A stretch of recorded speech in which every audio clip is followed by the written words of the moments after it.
আসসালামু আলাইকুম দর্শক, আশা করি সবাই ভালো আছেন। আমি আইয়ুব খান, ভাই বোন ফার্ম হাউস, মুলাদ উপজেলা, বরিশাল। এই হলো আমার আমেরিকান 5G গুয়াতেমালা হাইব্রিড ঘাস এবং ওই সাইডে আছে, অন্যান্য জমিতেও আছে।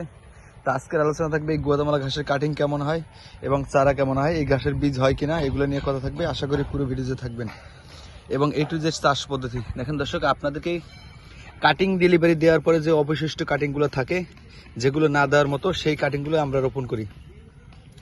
গত 2 দিন আগে আপনাদেরকে কাটিং ডেলিভারি দেওয়ার পরে যেগুলো বাঁচছে, ওভারসে মানে রয়ে গেছে, সেই কাটিংগুলোই আমি এই যে জাগ দিয়েছিলাম, মানে আপনার 4-5 ঘন্টার মতো পানিতে চুবা রাখছি, রাখার পরে খের কুটে দিয়ে ঢাইকা রাখছি 2 দিন আগে। তো গতকালকে গেছে একদিন, আজকে 3য় দিন। দেখেন প্রত্যেকটা ঘাসের শিকড় ছাড়ছে। এই যে এই ঘাসগুলোই এখন ইনশাল্লাহ রোপণ করব। এই দেখেন এই মাটি, আমার এই মাটি এরকম ভিজা আছে, তারপরও আজকেও আবার নতুন করে পানি দেবো। এই গুয়াতেমালা ঘাস আপনার যারা চাষ করবেন, কাটিং করেন আর এই চারা করেন, অবশ্যই জমিতে ভিজা ভিজা রাখতে হবে। যদি ভিজা ভিজা রাখেন 100%, তাহলে ঘাসের জার্মিনেশন ভালো আসবে। দর্শক, এগুলো হলো চারা, এগুলো আজকে 4 দিন হয়েছে রোপণ করা হয়েছে, আর এগুলো হয়েছে 1 সপ্তাহ হয়েছে রোপণ করা হয়েছে।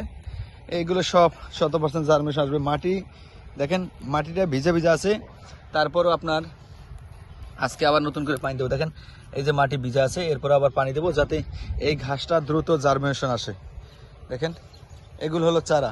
আপনারা চাইলে আমার কাছ থেকে এই গুয়াতেমালা ঘাসের চারা এবং কাটিং দুটোটাই সংগ্রহ করতে পারবেন। সারা বাংলাদেশেই ক্যাশ অন ডেলিভারি দিব। দেখেন দর্শক, এই যে চারাগুলো রোপণ করছি, প্রত্যেকটা চারা ধরছে অলরেডি। তো যেহেতু এখানে 5-6 দিন হয়ে গেছে, আজকে আবার নতুন করে পানি দিব। পানি দিলে হবে কি, এই ঘাসটা আরও দ্রুত বেড়ে যায়, মানে বড় হয়ে যাবে, সমস্যা হবে না। আর এগুলো হলো গুয়াতেমালা 5G ঘাসের কাটিং। দর্শক, অনেকবার বলা হয়েছে এই ঘাসের কাটিং হয়, বীজ হয় না। এই হলো কাটিং কোয়ালিটি। দেখেন, আপনারা চাইলে আমার কাছ থেকে এই ধরনের কাটিংগুলো বা চারাগুলো সংগ্রহ করতে পারবেন। দেখেন 1 বছর বয়সের ঘাস এগুলো, তারপরে কোনো একটা ঘাসে আপনার ফুল আসে নাই। তো এই ঘাসটা নিয়ে বেশিরভাগই প্রতারণা হয়, তাহলে কি ফুল বলা হয়, বীজ বলা হয়। আসলে এই ঘাসের বীজ হয় না। আপনারা চাইলে আমার কাছ থেকে এই ধরনের ঘাসের কাটিং সংগ্রহ করতে পারবেন। তবে এই গুয়াতেমালা ঘাসের কাটিং রোপণ করেন আর বীজ আর লিগা আপনি চারা রোপণ করেন, অবশ্যই মাটি ভিজা ভিজা রাখতে হবে ঘাসটা না হওয়া পর্যন্ত। যদি ভিজা ভিজা না রাখেন, তাহলে জার্মিনেশন আসবে না, নষ্ট হয়ে যাবে।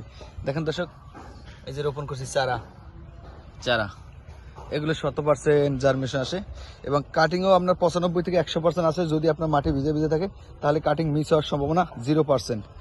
তো আপনারা চাইলে এই ধরনের ঘাসের কাটিংগুলো বা চারাগুলো আমার কাছ থেকে সংগ্রহ করতে পারবেন। ইনশাল্লাহ সারা বাংলাদেশ ডেলিভারি দিতেছি।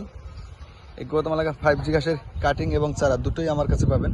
ওই দেখেন গুয়াতেমালা চাষ করা আছে এবং এখানে আছে আরও কয়েকটা প্লট আছে ইনশাআল্লাহ।